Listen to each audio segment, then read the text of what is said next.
Since Monday, we've lost another 14 great West Virginians. I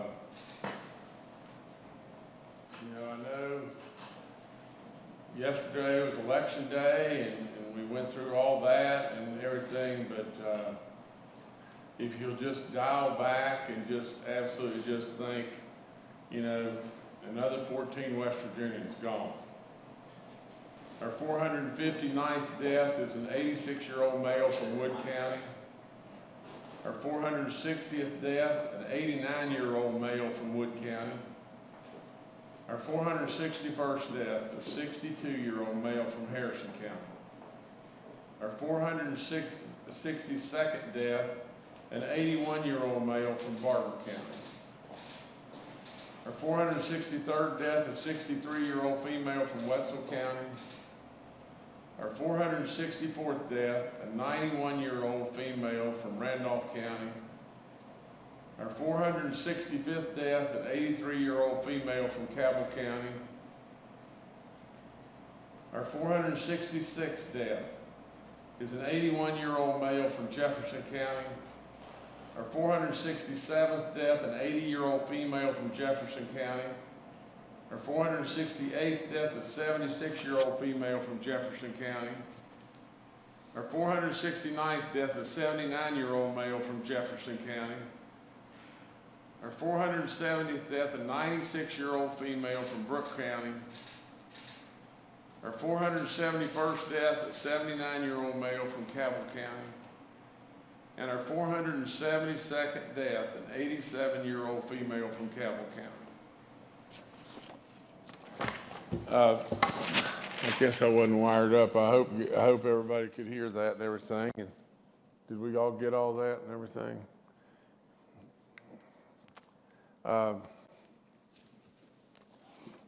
Again, just look at the ages. The youngest of all, a 62-year-old male from Harrison County, with the eldest being a 96-year-old female from Brooke County.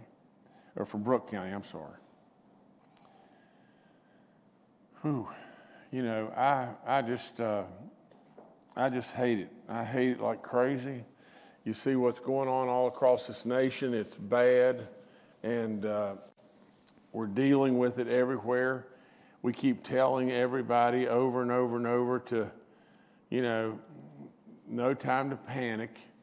It's not a time to be afraid, but it's a time to be really concerned. This is an absolute killer, and we have got to stay on our toes. We've got to wear a mask. I mean, how big a deal is this when it really, really gets right down to it? If this right here could save a life, how big a deal is wearing this mask? It's not much. The other thing is we have got to stay on our toes as far as keeping apart, social distancing, washing your hands, doing the things that we've told you over and over. We've got to be special careful with our elderly. I mean, you look at this list, there's 14 of them, and they range from 62, 63, everybody else is in the 70s, 80s, and 90s. This is an absolute killer, and it's taken great West Virginians away from us. It's taken the wisdom that they've given us over and over. Please don't let them become a number. We pray for their family, all their loved ones, their friends, and them in every way. Please continue to do just that. The numbers for today, yesterday, in the last 24 hours, we had 394 positive cases. That's probably due from the fact that we're testing more and more and more. Our daily positivity rate is at 4.88. That's way, way, way too high. Our cumulative positivity rate is at 2.97. Our active cases are at 5,663, and our recovered cases are right under 20,000. We have 269 patients that are hospitalized now. I think that's down to a 3 or 4 or 5, something like that. Our reproduction rate, RT rate, is at 1.09. That's the 18th best in the entire nation. We have 2 counties now that are in the red, Mineral and Mingo. We have 9 counties in the orange. That's Ohio, Marshall, Berkeley, Jefferson, Hampshire, Tyler, Wood, Jackson, and Putnam County. Now, if I could just stay with this just one second. You know, we've learned a lot about this disease, and I'm sure there's going to be questions as we go. You know, well, what are we going to do if the positivity rate reaches 3%? Well, if you'll look at the surrounding states and you'll look across this nation and everything, states are dealing with positivity rates off the chart, very, very much higher than that. You know, that's not going to be a showstopper, but at the same time, we're very concerned about that. You know, you look at the number of counties that are in the orange and the red, and I, of all people, being a coach, know that you're dealing with state tournaments and everything else, and kids that are innocent maybe as they could possibly be. And what are you going to do? What are you going to do? I mean, can they play? Can they not play? Well, really and truly, let me just say this. You know, go back to my decision, and my decision was with the state basketball tournament. My team had a real shot to win the state championship. And absolutely, we were going to play at like 7 o'clock that evening, the very evening that we canceled the state basketball tournament. I know, of all people, knows what those kids are going through or had to go through and what your kids are going through today. Now, the reality is just really simple. Those kids and your kids have to understand we're dealing with an absolute killer, and we're trying with all in us to do everything we possibly can to stop it. Now, first and foremost, we need to be in school. You know, sports have got to take a back seat to being in school. I get it, and I know how much these kids work and how hard the coaches work, and I get every single bit of it. But at the same time, we have all got to understand these times are so unique, and absolutely we have got to do everything in our power that we possibly can to stop this thing. You know, the only thing that I can offer up is just one thing. And that is just this. The more we test, the better off we'll be. You know, I've been watching some of the test sites. Some of the test sites, still, there's not many that show up. I come on 3 days a week and plead with you and plead with you and plead with you to go get tested. Or coaches or schools or, you know, or superintendents or teachers, anybody.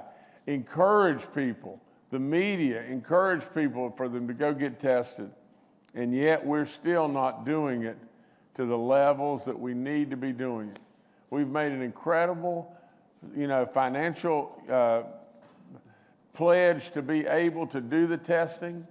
We have absolutely have the National Guard, the DHHR, and the health departments running themselves ragged to be able to do the testing. We've just got to show up. That's all there is to it. So it's a real difficult thing, and it's a big time sacrifice for kids that, you know, feel like, well, what in the world did I do wrong? Well, you haven't done anything wrong. But the reality is we're dealing with something here and just trying to do the very best we can to get through it. Again, I mentioned the free testing, and you know, it should be up on our website right there, and you can go, well, it's all over the place. Same way as the drive-through pharmacy stuff, we thank them for giving us that ability, and that's everywhere as well. You know, I've already gone through and encouraged you to get out and get tested. We're not doing it to the level that we need to do. From our school outbreaks, we have 79 confirmed cases in our schools. I think that's down. We have 18 outbreaks of the 79, with 79 confirmed cases. We have 55 outbreaks in our long-term care facilities. We have 14 outbreaks in our churches in 12 counties. I always read these. That's Cabell, Doddridge, Kanawha, Lewis, Mingo, Monroe, Raleigh, Ritchie, Tyler, Wayne, Wetzel, and Wood counties. Again, we know that the churches are an absolute source at times where this thing can get really bad really quickly. So remember what I say over and over. Put a pew in between you, wear your mask, absolutely do all the protocol from the standpoint of washing your hands and on and on and on. It's really important that you do that and think real hard about should you just miss some church services and get your services online or whatever it may be, because especially if you're an elderly person. We have no active inmate cases in corrections. We have 18 active staff cases. Our flu vaccines are offered up everywhere. I've encouraged you to go get your flu shot and everything. It'll only help you. We have $170,250,000 that have been awarded to our cities and our counties. We're going to continue that and everything. We want you to continue to apply. We'll try to get you approved as fast as we possibly can, and we'll get those monies out the door to you. And I know they've been an incredible benefit, and we want to continue for that to just happen. In our dollars that have gone out, our $25 million of CARES dollars that we set aside to go out for our public utilities, all that's in motion. And we encourage anyone that has a utility bill, on electricity, natural gas, water, and sewer from March 1 to July 31st, a delinquent bill, we are absolutely encouraging you to get in touch with whomever. And if you can't get in touch with somebody in the public service arena and you need to get in touch with our office to help you, we stand ready to try to help you to get this paid and to get this cleaned up and everything and take a whole lot of stress off of you. Now, let me just say this and then I'll go on forward. But you honored me beyond belief yesterday, with the election. And I appreciate it with all my soul, and I'll continue to try to do any and everything I can to help each and every West Virginian in every way.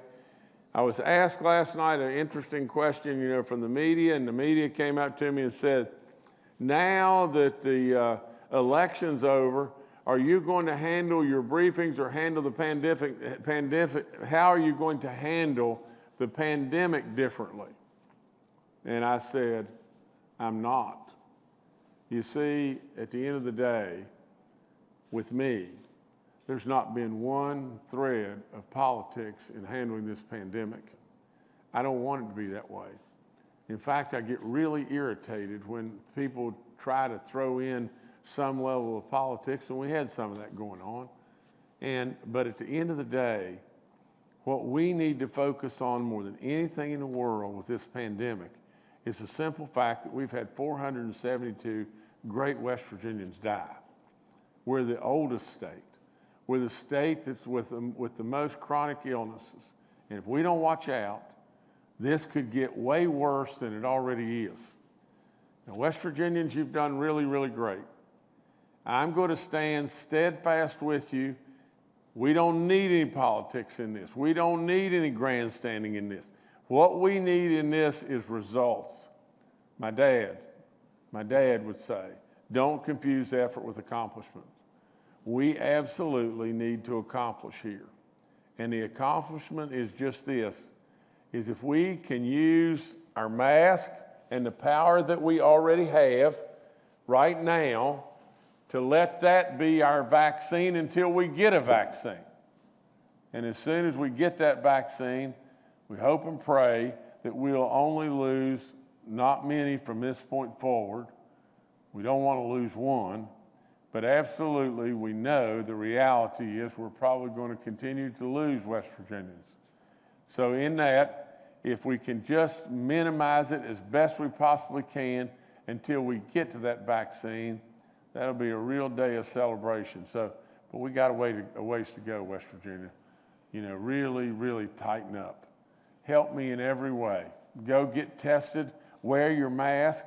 Absolutely help me in every way that you possibly can. Now I'll go over the chart real quick and then I'm done. If, Jordan, if you could throw that up here, you'll see that we continue to widen, and from the standpoint of our active cases and our recovered, you know, that looks a little bit okay. If you look at our daily, you know, positivity number and everything, if you look at how that's just bounced along up and down, up and down, and up and down that trend line, it's not super horrible. In fact, if you were in other states, you would give anything to have this, but we know we can do better than that. And if you look at our cumulative, which is all added together, our positivity rate continues to climb just a little teeny bit above that dotted line and everything, and we don't want that. We just don't want that. How do we get it down? How do we get it down? Well, I'll tell you how you get it down. You test, you wear your mask, you do everything in your power to protect the elderly around you. How do you get it down? It's as simple as that. It's just as simple as mud. But we got to really step it up, West Virginia. You know, it hasn't really even gotten really bad cold yet, has it? Now, I know there's a couple days when the wind blew like crazy and it was cold, and I get all that and everything. But West Virginia, you know what we're in store for. And when it gets bad outside and you don't have your flu shot or whatever it may be, you're going to get together in family settings for Thanksgiving or whatever it may be. We don't have a vaccine yet, and this thing is going to jump on us even more. And you know what, West Virginia? If you don't listen, you're going to be faced with a funeral of a loved one. And absolutely, we don't want that. It'll rip your heart out. Try with all in you. That's all we can possibly do. And a bunch of prayers and everything, and we'll get through it. Anyway, thank you so much. Thank you, Governor. First today, let's go to Dr. Clay Marsh, our coronavirus czar. Well, good afternoon. It's wonderful to be with you today. And I want to congratulate the governor, not only on the reelection, but also for the leadership that he has displayed, and certainly the leadership team that has been engaged through this COVID pandemic. It's been a lot of extraordinary work by extraordinary people. I'm not going to say much today because the governor really did communicate what I wanted to point out to folks out there today. But the one thing I do want to remind people of is that we created this map with the colors of this map, not necessarily to try to limit or to open schools or to try to limit or open sports games or different activities. We really tried to design this to be an interactive map that was a map that could incentivize communities that were seeing more spread from COVID-19 to very aggressively try to reduce that spread. And as the governor said, you know, with the almost repeated issues that we talk about a lot, that we know that 50 to 75% of COVID-19 is communicated by people that don't know they have the disease. They don't have symptoms. They are immediately before their symptoms in that 2-day period to the day of symptoms, or they are asymptomatic. And we know that there's a group of these people, small group, 5% to 10%, who can spread to 80% of other people. And those people have been called super spreaders, but really they are able to aerosolize, to create the very fine droplets better than other people. And they are oftentimes in environments where they're speaking loudly, they're singing, they're coughing, they're yelling, they're breathing hard. And those settings where you don't have masks are settings where people can spread. And also big crowded events where people are around each other for prolonged periods of time. So what we have really tried to do, and what we would ask each citizen to think about today at this very historic time in our country and in our state is to understand that we do have the power to change that future for ourselves. And we're seeing more counties today in red and orange and gold than we saw in the past few months. We are seeing across the country that more people are being found to be COVID positive, 92,000 people yesterday. And as we look, we're seeing West Virginians die of this. So as we look at these types of tools like the map and follow the governor's directives, it's really important for us not to see that the tools that we're using are not meant to create a reduction of personal liberties, but in fact, they're meant to create a visual and a call to arms so that each citizen who lives in each county, whether that county is red, orange, gold, yellow, or green, understands that it is a personal responsibility and a personal opportunity for you to be able to protect the people that you love. And with that, if we do that effectively, we can shut down the spread of COVID-19, as we've seen in Asian countries that have a fraction of the number of cases. In Taiwan, I believe that they have less than 600 total cases and less than, I think, 10 deaths. I think they have 5 deaths since the beginning of COVID-19. And that's an island of 23 million people. So it is within our power. In West Virginia, you've answered the call every time we've asked. And it's really important today with the cold weather coming up, the indoor environment, the rapid spread of COVID-19, that we embrace this opportunity and show what West Virginia is really about. So thank you. All right, thank you, Dr. Marsh. Next to Major General Hoyer with the West Virginia National Guard. Good afternoon. As Governor pointed out, we have a significant amount of testing going on. We are covering testing in 19 counties, 46 different test lanes throughout 19 counties. We've got 86 National Guard personnel involved with DHHR, local health departments, and others in that initiative.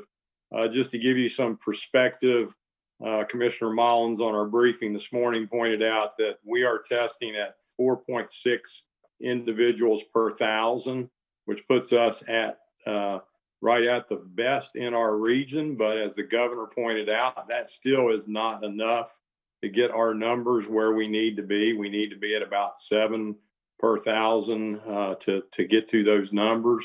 So we ask that you continue to go out and get tested. In addition, we have sanitization missions going on today in multiple locations. And it was pointed out also this morning by Dr. Deb Keister from Marshall University, who is our lead liaison to our local health departments, that DHHR and National Guard were initially supporting 25 of the 49 health departments. We'd had a request for 15 more. We filled 10 of those and are filling the final 5 over the next couple of days. So as was pointed out by the governor, significant amount of effort going on to support our local counties, our local health departments, and to work the testing. So again, I would ask on behalf of all the people on the front lines, healthcare workers, National Guard, first responders, please wear your mask, go out and get tested, help us bend this curve back and get our state back to where we need to be. Thank you. Thank you, General. Next to Bill Crouch, Secretary of the West Virginia DHHR. Good afternoon, everyone. I would like to provide a correction to the testing schedule for Marion County, West Virginia. Please note that Marion County, the testing event that was announced for today will actually be held tomorrow. I apologize for that. That was an error as it came through the system. The date was wrong. The good news is that will take place tomorrow from 12 p.m. to 3 p.m. at the Marion County Health Department, and that's at 300 2nd Street in Fairmont. So again, I apologize for that error, but the testing will be held tomorrow from 12 p.m. to 3 p.m. I want to reiterate what the governor said with regarding testing and encourage all West Virginians to take advantage of our free COVID-19 testing events across the state. Those are increasing significantly in terms of numbers. Through our partnership with the National Guard, there are many ways for West Virginians to access COVID-19 testing. Our local health departments have been working around the clock to increase these numbers and offer free testing events across the state. I want to thank all of our health departments for stepping up. They're taking on an incredible load during a time when everyone is exhausted. Some health departments have added routine, reoccurring weekly testing events at their facilities. And again, our health departments have stepped up and are helping in a great way to fight this disease as our partners in this. They are our frontline folks. They're our boots on the ground, and they're heroes in our communities in West Virginia. So I sincerely thank them for their help. As we've also discussed, we have testing events scheduled through partnerships with Walgreens and Fruth pharmacies. All of this testing information can be found on our website at www.coronavirus.wv.gov. And this website, by the way, is updated daily as testing events are scheduled throughout the day. So thank you. All right, thank you, Secretary. Next and last today, we'll go to Dr. Ayn Amjad, our State Health Officer. Good afternoon. I also want to congratulate the governor on his reelection for the next 4 years and his leadership from the start of COVID-19 pandemic. And I also wanted to just give a little brief update. We do have some services for anyone who's suffering from depression during the COVID-19 pandemic. The DHHR does have a Bureau for Behavioral Health that offers first choice services through a Help 304 network. The website is help304.com. And they do have a meeting tonight that is at 6 p.m. It's a Zoom meeting, and you can go on the website for that. And it's, again, help304.com, or you can call it at 877-HELP-304. And you don't need a referral. Anyone can join it. But the American Psychiatric Association did do a survey, and about 36% of people do report some type of depression or anxiety due to COVID-19. And about 59% of people are also reporting that COVID-19 has been affecting their day-to-day life. So we do encourage people to visit this website or try to attend these meetings. They will be having them weekly. And we, as mentioned several times, even on our briefings, people are suffering from depression due to loneliness and due to the stress of COVID-19. So we do thank the Bureau for Behavioral Health for offering this. Again, it's first choice services, and we will have those available and even on our website again. Thank you. All right, thank you, Dr. Amjad. We'll now go to questions from members of the media. The first today from Kenny Bass with WCHS and Fox 11. Thank you. This is Kenny Bass with Channel 8 and Fox 11. Congratulations, Governor, for your win last night in the election. I have a question about the utility payments. I've been contacted by several people, and I don't know their individual situations because I didn't travel out to talk with them or check with the utilities. But they're sharing that they're very desperate because they failed to pay utilities when the pandemic started because they were unemployed or out of work or had other circumstances. And so we went all through the summer where they didn't pay bills. And now that utilities are allowed to do cutoffs, they're waiting for that $25 million to start flowing toward them. Can you get any more specific about when that money will actually start moving? Has it already? Should people just be patient? Because there's a lot of concern from the people that I've talked to that they're going to lose water or electric service, et cetera. Thank you. Kenny, I don't know that I've got every specific, but it should be available right now. You know, I don't, you know, that's not come back to us and everything, you know, but I'll double check it and everything. But you know me, I'm an impatient guy, that's for sure. And if we've got people out there that are helping, we've sure dedicated the funds, and it ought to be going out, and it ought to be going out right now. And so you know, I'll just have to follow up and check on it. All right, thank you, Kenny. Next. Jordan, let me say this. you know, Kenny, this flows, I think it flows to the utilities. It does not flow to the customers. It flows directly on their behalf to the utilities. I think that's the way it's supposed to work, but I'll follow up and check on that too. All right, thank you, Kenny. Next, we'll go to Paul Mullen with WCBC. Good afternoon, Governor. Congratulations. Good afternoon, panel. I want to go back to something that Dr. Marsh said about the 2 days prior to symptoms and the asymptomatic, and a potential gap there in people going to be tested. I'm in a situation now where I am self-isolating because I heard one of my friends that I had been exposed to may have been exposed to the virus. I thought that was the best way forward because by the time all the testing had done, I could have exposed other people that were in an at-risk situation or in a situation that they're an older person and they may catch the disease as well. Is there a way to close that gap? Am I doing it the right way, or am I being paranoid? Well, David, I'd say you're doing it in a very honorable way, but I'm going to let Dr. Marsh and Dr. Amjad, you know, step in and talk more, you know, on a professional basis. But the very thing what you just said is you said, I'm afraid of the possibility of giving this to someone that's an elderly person or whatever like that, and then us losing them. You know, I don't know how it gets any more honorable, but thank you so much for what you're already doing. And Dr. Marsh and Dr. Amjad, please join in and follow up on that, please. Thank you, Governor. And I'll start if that's okay, and then you can add in.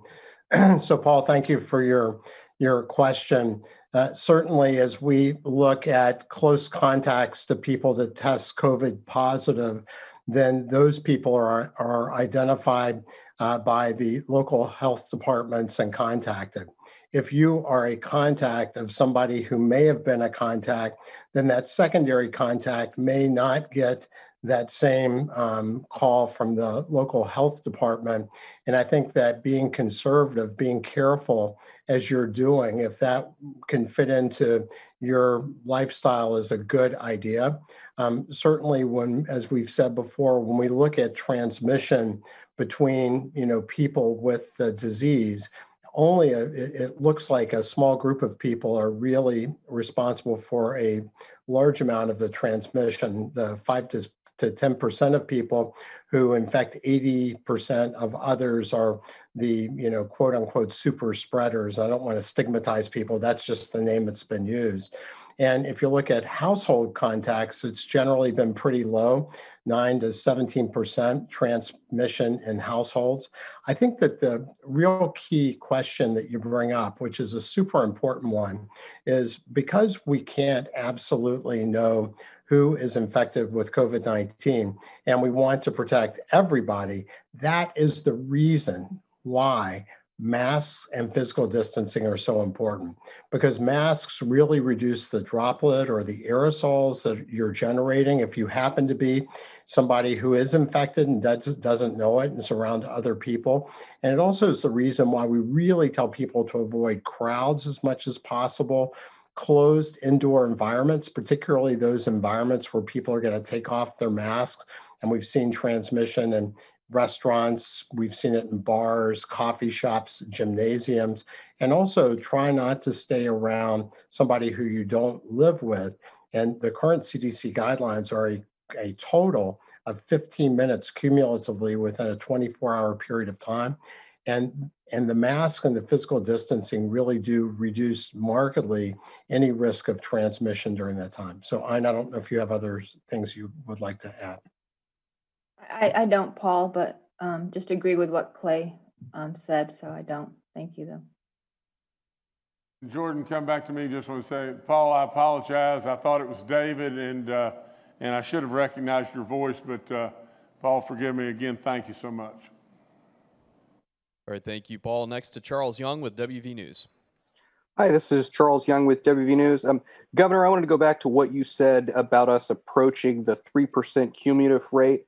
I know you've said in the past that this is something we're keeping our eye on, that number is pretty slow to move, but we're getting towards that 3% benchmark. Can you say specifically what that'll mean, what will happen when we do hit that number? Thank you. Charles, I don't think I can say specifically because we're watching it and everything. We don't want to be at 3%. I get that and everything. But from the standpoint of pulling the plug and starting to shut things down, we're not going to do that. We don't feel that would be, that benchmark is a benchmark that would warrant doing that. But from the standpoint of watching it, we're watching it really close. I don't know exactly what actions we'll take, but we sure want it to come down, and we're again, like I said over and over, we're just watching it. We're watching it. Our neighboring states are, for the most part, probably all significantly higher than us, and we all know the repercussions of what a shutdown would entail, and what a shutdown would cost, and what a shutdown would weigh on everybody and all that. We don't want any part of that if we can avoid it. But we remember, this is just a benchmark. This is not a line in the sand, or it's not a national guideline or whatever like that. It's just a benchmark right now. But we want it to be under that. That's for sure. All right, thank you, Charles. Next to Phil Kabler with the Charleston Gazette-Mail.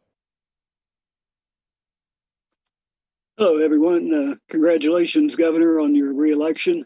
As we mentioned, we're approaching the 3% cumulative, and Harvard Global today on their risk map has 45 of 55 counties, either red or orange, for high risk of spread of the virus.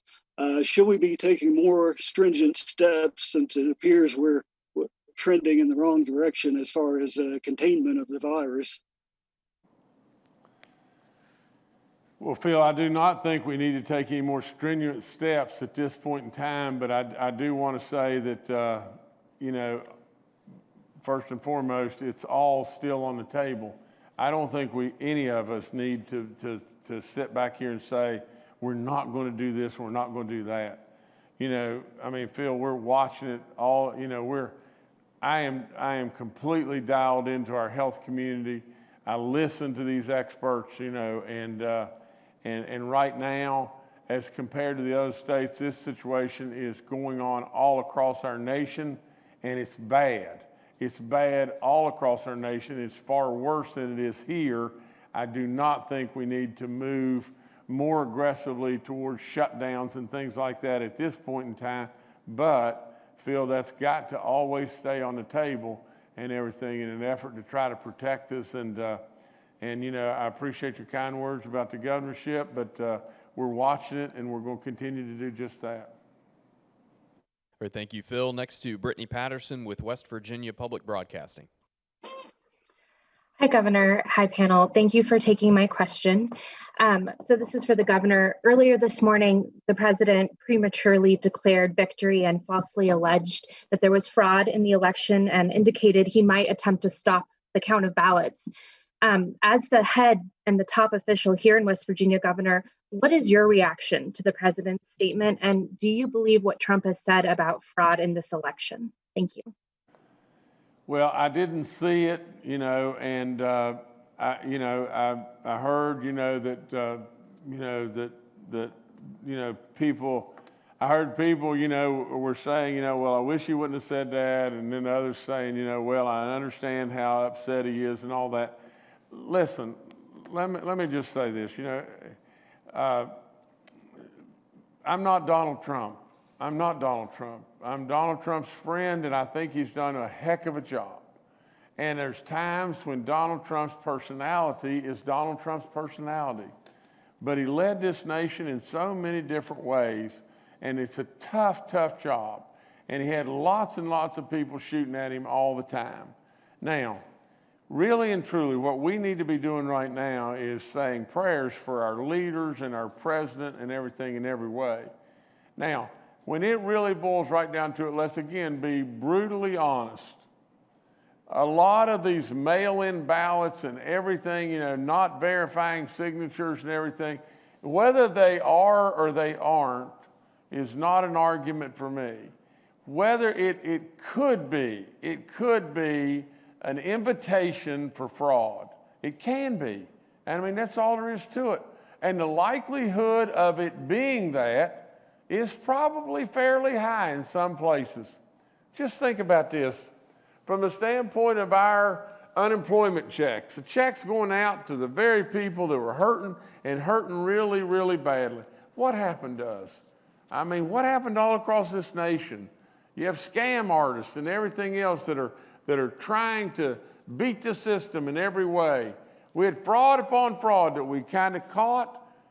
I'll promise you that there was people that got checks in a fraudulently way that absolutely we didn't catch. There's no way we could have caught them all, you know, and in all this, you know, there's probably an absolute, you know, we could step back and say, dag, you know, here's a guy that worked really hard, sacrificed an awful lot for us, you know, as a nation, and did an incredible job in many, many, many different areas. And really, I mean, if he's frustrated about something that is extremely likely, we don't need to attack his personality. I mean, his personality is his personality. And so I didn't see it, and I wouldn't have said it, but at the same time, I'm not Donald Trump, and Donald Trump's not Jim Justice. And so we are all different. God made us that way, thank goodness, and so we continue to move forward. And but I do understand completely his comments, and I absolutely believe with all in me that there is fraudulent activity because it is just too ripe an invitation for it not to be. It had to be. You know, that's all there is to it. You know, I wish to goodness we could have all gone to the polls and voted, but I do understand too that you got people that are afraid. They're afraid. We're dealing with a pandemic. I get it. And they want to vote and vote from home and everything else. I get every bit of that. Like I said, tough balancing act. But I think first and foremost that prayer, rather than attack somebody's personality and everything, is the best way to go. All right, thank you, Brittany. Governor, I'll turn it back to you. Well, the only thing I would say is just a couple things really fast. I hope to goodness that Secretary Crouch has left the building if the fire alarm was going on in his office or in his building there and everything. And I don't say that with a whole lot of humor. I apologize to Paul for calling him David, you know, and the other thing I would say is just this, is our great General Hoyer just said to us that I think he said this, that we are testing in 19 counties. We are testing at 46 sites in 19 counties.